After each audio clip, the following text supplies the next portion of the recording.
자, 그러면은 이번엔 다음 주제로 좀 넘어가 볼 텐데요. 이번에는 현재 지금 찬반 의견이 뜨거운 부창대교 이야기를 좀 해볼까 합니다. 이 부창대교는 부안과 고창을 잇는 이 부자와 고차를 따가 창자를 따서 부창대교라고 이름을 지었는데 이 건설 논의가 하루 이틀 이야기가 이루어진 건 아니죠? 예, 이게 오래돼도 너무 오래 끌어온 사업입니다. 무려 16년째 네. 이렇게 불투명한 사업인데요. 이 부창대교라고 처음에 시작은 했지만 또 최근에 서해 노을이 참 아름다운 곳이라고 해가지고 일명 노을대교라고 이름을 바꾼 것 같아요. 갑자기 또 노을대교라고 하더라고요. 그러니까 관광형 부창대교 해가지고 네.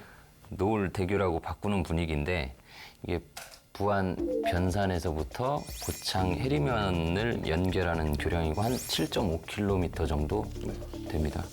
우리가 서해가 강도 많고 해안선이 들쑥날쑥 하잖아요. 그쵸. 만들이 많아요. 예. 그러니까 안으로 쑥 들어간 곳이 있다 보니까 눈앞에 보이는 저 동네를 가려면 빙 돌아서 가야 돼요. 작게는 10분, 20분부터 많게는 1시간씩. 거리로 따진다면 눈앞에 보니까 3km, 5km밖에 안 되는데 한 50km씩 돌아가야 돼요. 이게 경제적으로 너무 힘들다라고 해서 이걸 다리를 다 놓기 시작했어요. 많이. 최근에는 이 77번 국도에서 연결된 곳이 칠산대교. 예. 칠산대교. 해서 영광하고 무안하고 연결해서 그쪽도 한 50분 이상 걸리던 거를 5분 이내로 끊은 네. 이렇게 역할들을 하고 있거든요. 부창대교도 그 연장선상에서 곰소만이 있고 네. 이 곰소만을 뺑 돌아다녔는데 네. 직접 가면 훨씬 좋지 않겠느냐라고 했어요. 이렇게 좀 단편적으로만 보면은 엄청 이로운데 지금까지 좀 이렇게 지지부진한 게 그래도 좀 진전은 됐지만 이 경제적으로 좀 경제성이 부족하다라는 평가 때문에 계속 좀 정부에서도 반려했다 이런 이야기가 나오던데 맞나요? 네, 이 부분도 이제 곡절이 아주 오래됐는데요. 이 부분도 익산지방국토관리청의 기본 설계 용역이 무려 15년 전에 이미 2005년도 그때 끝났는데 그 전에 이제 사전에 2002년에 처음으로 예비 타당성 조사가 이루어졌고 그 후로도 2016년까지 여러 번 이 예타가 이루어졌는데 과연 이 사업이 정책적으로나 경제적으로 타당하냐 검증하고 평가를 했는데 매번 할 때마다 기준치 미만으로 경제성이 없다는 결과가 나왔습니다. 인풋 대비 아웃풋이 오느냐, 그러니까 예. 돈 예산 투자했는데 그만큼 돈값을 하느냐라는 걸 따져보는 거잖아요. 요즘에는 이 단순하게 경제적인 효율성 이외에 이 곰소만 일대가 람사르 습지로 네. 연안 습지로 갯벌로 연안 예. 갯벌로 지정이 되어 있어요.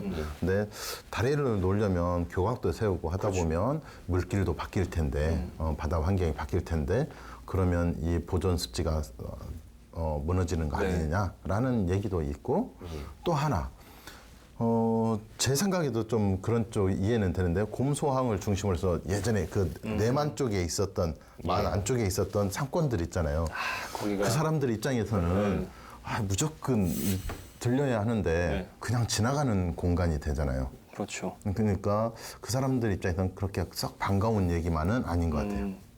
그러니까 실제로도 좀 그 곰소 상인들 간에도 좀 의견이 많이 갈린다고 해요. 한쪽에서는 사람들이 와야지 그 대교를 통해서 와야지 이쪽으로 오는 그 콩고물이라도 좀 우리가 받아먹을 거 아니냐 이런 입장이 있는 반면에 무슨 소리냐 여길 왜 들려 그 사람들이 다 지나가지 우리 고립된다 이런 입장을 팽팽하게 갈려가지고 그래서 좀 그동안에 부안군도 목소리를 내기가 힘들었던 게 이 곰소 내에서도 좀 의견이 분분해서 이 부창대교 건설에 대한 의견을 좀 확실하게 내지 못했던 것 같은데 근데 또 이 부창대교 건설의 타당성을 이야기하면서 좀 많이 든 예시가 또 천사대교 예시를 좀 많이 들더라고요. 과연 그럼 부창대교가 지어진다면 천사대교처럼 좀 성공을 이끌 수 있을까요? 여기가? 그만큼 이용이 늘어야 하는데 사실 유동 인구도 많이 있긴 있어요. 그런 부분에서는 충분히 좀 가능하다라고 보고, 네. 그러니까 예를 들면 지금 없으니까 왜 없냐면 너무 불편하니까 그냥 안 가는 거죠. 예를 들면 부안에 왔던 손님들은 저 밑에 쪽 고창 쪽으로 갈 생각을 안 해요. 예. 왜냐하면 가면 한나절이고 하루인데 네. 그 일정이 안 나오니까. 그런데 지금은 서로 교류가 될 수 있다. 또 고창에 온 사람은 네. 부안으로 교류가 될 수 있다라는 장점은 있는 것 같아요. 경제성이 낮다는 점, 뭐 예타 결과, 여러 번의 예타 결과를 봐서 알 수 있고, 부창대교가 또 연륙교라고 해가지고 섬하고 육지를 연결하는 도로가 아니고 이제 이동수단 그리고 네. 관광형으로 이렇게 짓는 다리이기 때문에 정책적으로 판단했을 때도 이게 불필요하다는 환경단체의 주장이고요. 또 하나가 새만금 간척 사업이 이루어지면서 이제 이 서해안 갯벌들이 대부분 사라졌다 이거죠. 그런데 이렇게 되면서 물고기들의 산란지가 사라졌고 새만금 오염물질이나 또 이제 고창 부안하고 가까운 그 한빛 원자력 발전소 여기서 이제 배출되는 이제 온배수 같은 따뜻한 이런 것들이 이제 자꾸 바다로 흘러들면서 거기다가 이것까지 다리까지 놓게 되면 어획량은 더 줄어들 것 아니냐. 지금 정읍고창 지역구로 둔 윤준병 의원 같은 경우는 뭐 고창 오랜 수건 사업이기 때문에 찬성 입장을 분명하게 밝혔었고 공약으로 내세웠지만 이 김제부안 쪽, 부안 쪽의 이원택 의원은 이제 긍정은 하는 듯 하면서도 이제 아주 신중한 그런 입장을 이제 저희 측에 밝혀왔었고 유기상 고창군수는 일관되게 찬성을 관지해 왔어요. 그렇지만 부안에 지금 이 권익형 군수 같은 경우는 아주 소극적이고 반대 입장에 섰다는 얘기도 들렸었거든요. 왜 그럴까요? 우리가 잘 봐야 된다니까 왜 그럴까요?를 제 생각에는 그 관광객이 위에서 많이 내려와요, 아래에서 위로 올라와요? 위에서 많이 들어오죠. 주로 위에서 내려올 네. 거잖아요. 그러니까 위에 있는 부안 입장에서는 아래로 내려갈 길을 열어놓으면 잡아난 고기가 새는 빠져나간다. 거고 밑에 있는 팀은 위에서 와야 하는데 못 오니까 답답하니까 길을 열자 하는 거고 그러지 않을까요? 근데 그 관광객 수만 따지면 고창군이 더 많지 않나요? 더 많아도 네. 고창 입장에서는 부안 쪽에서 내려와야 활성화되는 거잖아요. 아, 1시간 20분 걸려서 이렇게 삥 돌아가야 되니까. 안 간다니까요.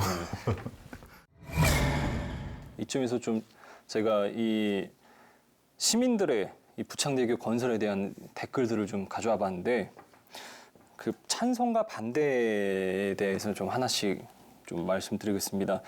좀 반대를 하신 것 같은데 개발하지 말고 그냥 굶어 죽어. 전남은 칠산, 철산, 천사대교 개통이다. 환경단체들아. 너희들 자동차 쓰지 말고 그냥 걸어다녀. 먼 다리 하나 하는데 생태계 파괴? 할 말이 없다. 약간 아무래도 그 생존권에 대해서 많이 좀 생각하시는 분이 한 것 같고 그다음에 좀 반대하시는 분의 입장은 이거는 섬을 연결하는 것도 아니고 그냥 해안선 따라 도로 포장하는 개념이네. 내륙에 도로 더 뚫어라. 교각 때문에 갯벌 썩는다. 이렇게 좀 강하게 말씀하셨는데 두 분은 그러면은 이 부창대교 건설에 대해서 좀 어떤 입장이신지. 저요? 네. 정말 어려운 말인데 저는 네. 개인적으로 했으면 좋겠어요. 아. 왜냐하면 네. 제가 이 일대를 많이 돌아다니거든요. 네. 가족들하고도 많이 다니고 하는데 소비자 입장에서 본다면 선택의 폭이 넓어진다. 그래서 했으면 좋겠습니다. 전북도와 뭐 군도 그렇고 이 예비 타당성 조사 결과는 매번 정책적으로나 경제적으로 따져봐도 부족하다는 그 결과가 나온 상황이고 또 이게 18대 대통령 박근혜 정부 때 지역 공약 사업으로 선정이 되고도 추진되지 않을 만큼 뭔가 이유가 있는 사업이 아니냐 이런 개인적인 판단이 있고요. 그 반대시라는 거죠? 네. 아, 네. 그러면 물어봤는데 본인 입장은?